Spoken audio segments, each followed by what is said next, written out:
अब मैं बुलाना चाहूँगी हसन रशीद फ्रॉम पिंडी भटिया।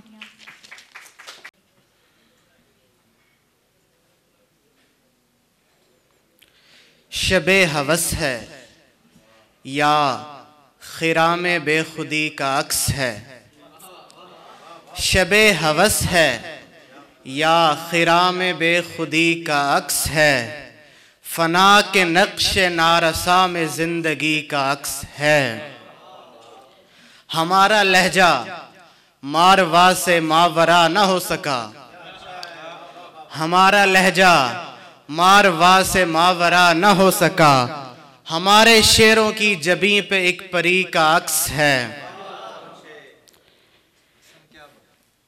अबद ज़दा अज़ल जमालियात आशना गज़ल।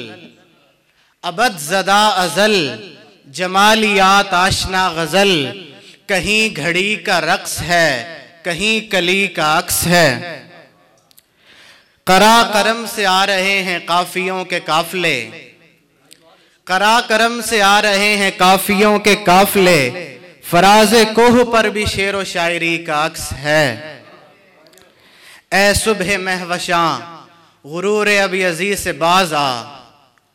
ए सुबह महवशां गुरूर अब यज़ीद से बाज आ। तेरा जमाल तीरगी की बेरुखी का अक्स है। कई बरस गुजर चुके मगर हसन अभी तलक। कई बरस गुजर चुके मगर हसन अभी तलक। फ़ज़ाए उंदलसा में एक मराकशी का अक्स है।